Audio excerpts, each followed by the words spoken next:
తులసీదాస్ గారు కూర్చుని తపస్సు చేస్తున్నారు. తపస్సు చేస్తుంటే రామలక్ష్మణులు ఇద్దరూ రాజకుమారుల రూపంలో గుర్రాల మీద వచ్చారు. వచ్చి గుర్రాలు దిగి అరుగు మీద సేద తీరారు. ఎవరో రాజకుమారులని తులసీదాస్ గారు ఊరుకున్నారు. వాళ్ళిద్దరూ గుర్రం ఎక్కి వెళ్ళిపోయారు. హనుమ వచ్చారు. రామలక్ష్మణులు వచ్చారు, గుర్తుపట్టావా అన్నారు. ఎప్పుడు వచ్చారు అన్నారు.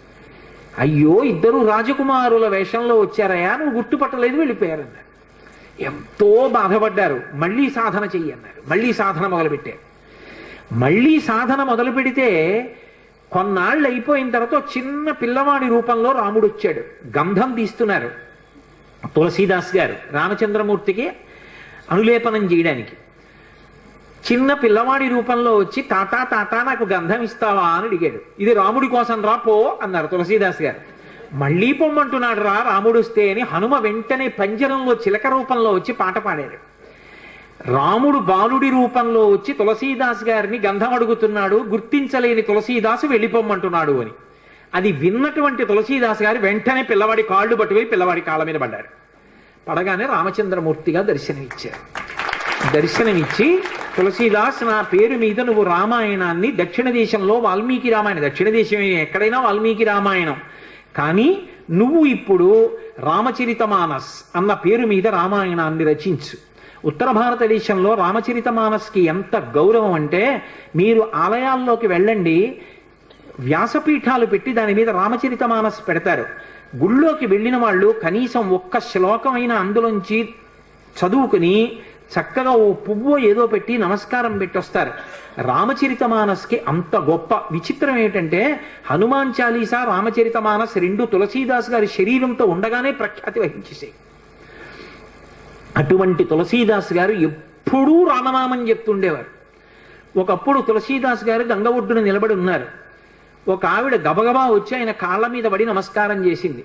ఎప్పుడూ అలవాటు మీద తులసీదాస్ గారు దీర్ఘసుమంగళీభవ అన్నారు. అయ్యా, నన్ను దీర్ఘసుమంగళీభవ అంటున్నారు, నా భర్త మరణించాడు, అదిగో చితి మీద పడుకోబెడుతున్నారు దహన సంస్కారానికి, మీ నోట వంట వచ్చిన మాట అబద్ధం కాకూడదు అందావిడ. నా నోట రావడం ఏమిటమ్మా, రాముడు పలికించాడు. ఆయన వెంటనే అక్కడికి వెళ్ళి ఆ కమండలంలో నీళ్లు తీసి ఆ శవం మీద చల్లి రామనామం చెప్పారు. చటుక్కున లేచి కూర్చున్నాడు. ఇది చూశారు పాదుషా యొక్క గూఢచారులు ఆ గంగా తీరంలో తిరుగుతూ. తులసీదాస్ గారి దగ్గర రకరకాలైనటువంటి విన్యాసాలు ఉన్నాయి, ఆయన ఏమైనా చెయ్యగలడని పాదుషాకి చెప్పారు. పాదుషా తులసీదాస్ని పిలిపించారు. పిలిపించి, నువ్వేమిటో చచ్చిపోయిన వాడిని బతికించావుట, ఏవి కొన్నటువంటి వింత చేష్టితములు చెయ్యన్నారు. తులసీదాస్ గారు అన్నాడు, వింత చేష్టితములు చేయడానికి నేను గారడివాణ్ణా? కాదు, రాముడు నన్ను పనిముట్టుగా అనుగ్రహించాడు, అది రామానుగ్రహం అన్నాడు. అంటే నేను చెప్పిన మాట పాటించట్లేదు కాబట్టి కొరడాలతో కొట్టండి అన్నాడు. అంటే అప్పుడు హనుమాన్ చాలీసా చేశారు తులసీదాస్ గారు.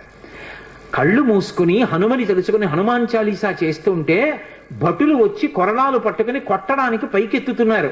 ఆశ్చర్యం ఏమిటంటే ఆ రోజున పాదుషా కోట అంతఃపురం అంతటా పెద్ద పెద్ద కోతులు వచ్చి ప్రతి సైనికుడి చెయ్యి పట్టుకున్నాయి కదలకుండా. పాదుషా భయపడిపోయి సింహాసనం దిగి కిందకొచ్చి తులసీదాస్ గారి కాళ్ళ మీద పడ్డాడు. అప్పుడు ఖచ్చితంగా పూర్తయిపోయింది హనుమాన్ చాలీసా. ఆ తులసీదాస్ గారి చదివినప్పుడు అన్ని కోతుల రూపంలో వచ్చి ఎదురుగుండా హనుమ నిలబడి కాపాడారు తులసీదాస్ గారిని. అందుకే అప్పటికీ ఇప్పటికీ ఎప్పటికీ కూడా హనుమాన్ చాలీసాకి అంత శక్తి.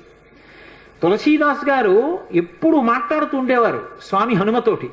రామాయణ రచన చేసేటప్పుడు, రామచరితమానస్ రాసేటప్పుడు ఏ ఏ ఘట్టం దగ్గరికి వచ్చేటప్పుడు ఆయా ఘట్టం దగ్గర మళ్ళీ హనుమకి చదివి వినిపిస్తూ ఉండేవారు. హనుమ అంతా చదివి సరేనంటుండేవారు. అబ్బో, ఎన్ని చమత్కారాలు, వాళ్ళిద్దరి మధ్యలో ఎన్ని విశేషాలు జరిగాయో తులసీదాస్ గారికి హనుమకి. అంతటి గొప్ప అనుబంధం. అందుకే హనుమ గురించి తులసీదాస్ గారు ఏవి చెప్పారో అవన్నీ కూడా అద్భుతమైనటువంటి విషయాలు. రామచరితమానస్ అంత గొప్ప గ్రంథం. తులసీదాస్ గారిని అనుగ్రహించారు మహానుభావుడు స్వామి హనుమ. అనేకమైనటువంటి అవతారాల్లో ఈ లోకంలో వచ్చి ఎందరినో అనుగ్రహించారు. వారు వచ్చినటువంటి అవతారములు ఎన్నో ఉన్నాయి. అందులో సమర్థ రామదాసు గారిగా వచ్చారు ఒకప్పుడు. నారాయణ అన్నది ఆయన యొక్క అసలు పేరు, ఆ పిల్లవాడికి తల్లిదండ్రులు పెట్టిన పేరు. కానీ ఆ పిల్లవాడు విశేషమైనటువంటి రామభక్తి తత్పరుడయ్యాడు. పెళ్లి నిశ్చయం చేశారు. పిల్లవాడిని పెళ్లి పీటల మీద కూర్చోబెట్టారు. పురోహితుడు ఇక జీలకర్ర బెల్లం పెట్టించడం కోసమని సుముహూర్త సావధాన సులగ్నే సావధాన అంటున్నాడు. పెళ్లి కొడుక్కి ఇంకోలా వినపడింది, సావధాన సావధాన. ఇలాగే అందరూ గృహస్థాశ్రమంలోకి వెళ్ళిపోతున్నారు, లంపటంలోకి వెళ్ళిపోతున్నావు, ఇక నిన్ను నువ్వు ఉద్ధరించుకోలేవు, నా మాట విను, ఇప్పటికైనా మించిపోయింది లేదు, ఇంకా సుముహూర్తం రాలేదు, తొందరపడు అన్నట్టుగా వినపడింది. సావధాన సావధాన అన్నది జాగ్రత్త పడు అన్నట్టు వినపడింది ఆ నారాయణ అన్న పిల్లవాడికి. అంతే హనుమ యొక్క అనుగ్రహం ఆవేశించింది. హనుమదవతారం అంటారు సమర్థరామదాస్ గారు. ఒక్కసారి పెళ్లి మంటపంలోంచి 10 దూకులు దూకి వెళ్ళిపోయారు. వెళ్ళిపోయి గోదావరిలో దూకేశారు. దూకేసి గోదావరి నదినంతటినీ కూడా ఈది ఆవలి ఒడ్డుకు వెళ్ళిపోయి 10 రోజులు ఆగకుండా నడిచి వెళ్ళిపోయారు అరణ్యంలో. వెళ్ళిపోయి గోదావరి నందిని అనేటటువంటి 2 నదుల యొక్క సంగమ స్థానంలో కూర్చుని నిరంతర రామధ్యానం చేస్తుండేవారు. అంత రామధ్యానం చేసి రామదాసు అని పేరు పొందారు. ఒకప్పుడు బదరీ వెళ్ళారు వారు. బదరీ వెళ్ళి ఆనాడు దేశంలో ఉన్నటువంటి అధార్మికమైన విషయాలు చూసి వ్యగ్రత చెంది ఒక జలకూపమునందు శరీర పరిత్యాగం చేస్తానని నిర్ణయించుకున్నారు. రామచంద్రమూర్తి ప్రత్యక్షమయ్యారు. నీ వలన ధర్మం నిలబడాలి, నువ్వు శరీర పరిత్యాగం చేస్తే ఎలా? నువ్వు సమర్థుడవు ధర్మం నిలబెట్టడానికి, నీ వలన ఒక వ్యక్తి ధర్మాన్ని నిలబెట్టేవాడు తయారవుతాడు. అందుకే సమర్థ రామదాస్ అన్న పేరుతో లోకంలో వ్యవహరించమన్నారు. సమర్థ రామదాస్ అని పేరు మార్చుకుని హిమాలయ పర్వతాల నుంచి వస్తుంటే ఆయనకి హనుమత్ సాక్షాత్కారం అయింది. సమర్థ రామదాసు గారికి దీక్ష ఎవరిచ్చారు అంటే స్వయంగా హనుమ ఇచ్చారు. ఆయనకి జపమాల, కమండలం, అలాగే కృష్ణాజినం, ఆ దీక్షా వస్త్రాలు, వీటన్నిటినీ కూడా స్వామి హనుమయే అనుగ్రహించారు.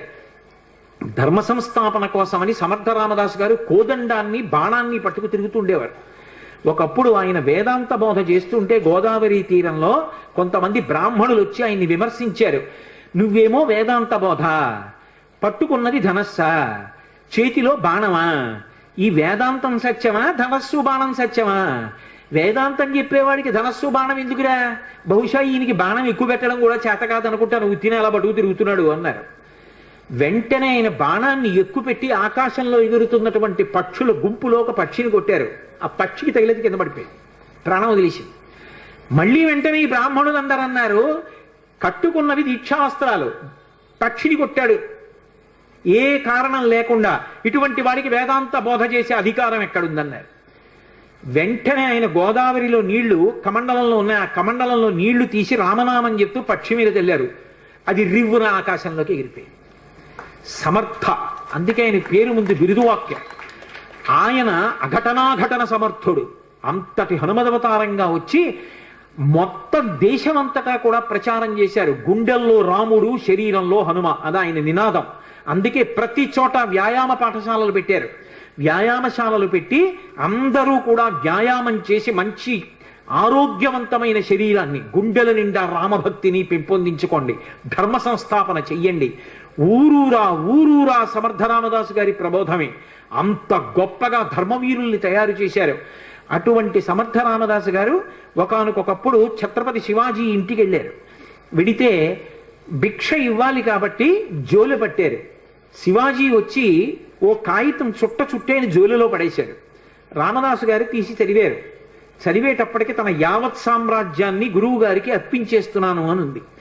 నేను దీక్ష తీసుకున్నవాణ్ణి, నాకెందుకయా, నా ప్రతినిధిగా నువ్వు పరిపాలించు, కానీ రాజ్యాన్ని నాకు ప్రదానం చేశావు కాబట్టి నీ పతాకం మాత్రం కాషాయ వస్త్రంతో ఉండాలని తన కాషాయ వస్త్రాన్ని పతాకంగా ఇచ్చారు. అందుకే ఛత్రపతి శివాజీ పతాకం కాషాయ వస్త్రం. శ్వేతాశ్వం కాషాయ వస్త్రంతో, ఆయన తెల్లగుర్రం మీద ఎక్కి కాషాయ పతాకం పట్టుకుని నెడుతుండేవాడు. అటువంటి మహానుభావుడు. ఒకప్పుడు శివాజీ సమర్థ రామదాసు గారి దర్శనానికి వెళ్ళారు. వెడితే సమర్థ రామదాసు గారు ఆయనకి ప్రసాదం ఇచ్చారు. ఇంటికి వెళ్ళి ఈ ప్రసాదం చూసుకో అన్నారు. ఇంటికి వెళ్ళి విప్పారు.